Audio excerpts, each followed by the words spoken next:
Une nouvelle entrée dans le cercle des contributeurs, Omar Bongo, Denis Sassou Nguesso ou encore Blaise Compaoré étaient déjà des membres habitués de ce club select. Pourquoi solliciter Gbagbo, un homme profondément ancré à gauche? Parce que Jacques Chirac avait un gros besoin d'argent.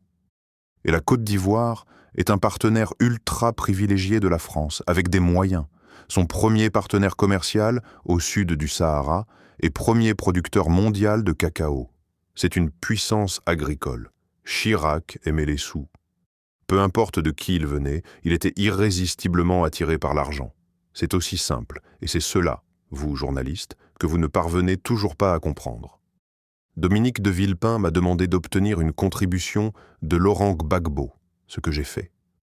Pour le convaincre, il m'a suffi de lui rappeler que je l'avais fait rentrer à l'Élysée alors que Henri Konan Bédier présidait toujours à la destinée de la Côte d'Ivoire. Il m'a donné son feu vert pour le déjeuner chez la Pérouse. Laurent Gbagbo est tout sauf un imbécile ou un naïf. Il savait pertinemment que la question d'un financement serait tôt ou tard posée sur la table. Lorsque je l'ai abordé durant le déjeuner, il a fixé Villepin droit dans les yeux en confirmant sa contribution. Mais c'est vrai qu'elle allait à l'encontre de ses convictions. Il le faisait parce que Houphouët et Henri Konan Bédier l'avaient fait avant lui. Il espérait que cet effort lui apporte une certaine tranquillité dans sa relation avec Paris. Ce que les dirigeants français n'ont jamais respecté. Comment la livraison s'est-elle effectuée? Le 13 décembre 2001, Eugène Alou est venu à mon cabinet dans une voiture de l'ambassade de Côte d'Ivoire en France. Il était porteur de 3 millions de dollars. L'argent était à même des sacs de la marque Puma. Je voulais l'envelopper dans du papier. Je suis alors allé dans la chambre de ma fille pour décrocher des posters de Minnie Austin dont elle était fan. Pour la petite histoire, je venais de lui en offrir une. On a enveloppé les 3 millions dans ces grands papiers glacés avant de les placer dans 2 sacs banalisés. Ensuite, j'ai pris rendez-vous avec Villepin pour la remise des fonds. Nous avons débarqué à l'Élysée par l'avenue de Marigny. Prévenu, Nadine Izard nous attendait.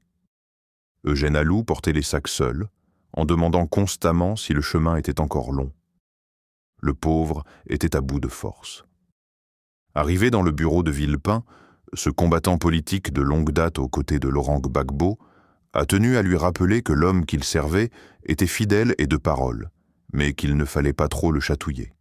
Il a insisté sur le fait que Laurent Gbagbo n'était pas baoulé, mais bété, ethnie, victime de graves massacres au lendemain de l'indépendance de la Côte d'Ivoire. Les deux hommes se verront ensuite souvent. Entre mai 2002 et mars 2004, Villepin se rendra fréquemment à Abidjan en tant que ministre des Affaires étrangères. C'est au cours de l'une de ces réunions, en 2002 entre nous trois, que Gbagbo lui a confié ne pas se sentir tranquille avec sa frontière nord. Blaise Compaoré, selon lui, s'agitait un peu trop. Il attendait une position neutre de la France. Villepin lui a assuré qu'il le mettait symboliquement sous sa protection. Une fois de retour à Paris, il a souhaité un débriefing. Il voulait un décryptage de ce qui se passait au nord. Je lui ai apporté les explications nécessaires, d'autant plus facilement que je connaissais parfaitement Blaise Compaoré. Je lui ai précisé qu'on voyait très souvent Alassane Ouattara à Ouagadougou, présence non fortuite. Blaise Compaoré me confirmera d'ailleurs de vive voix qu'il se sentait plus proche d'Alassane Ouattara que de Laurent Gbagbo.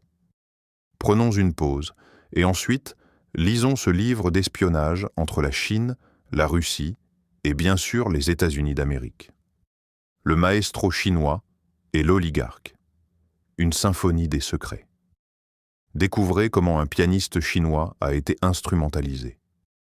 À trouver en version papier sur bookelis.com, à lire directement sur youscribe.com ou à télécharger sur Apple Book,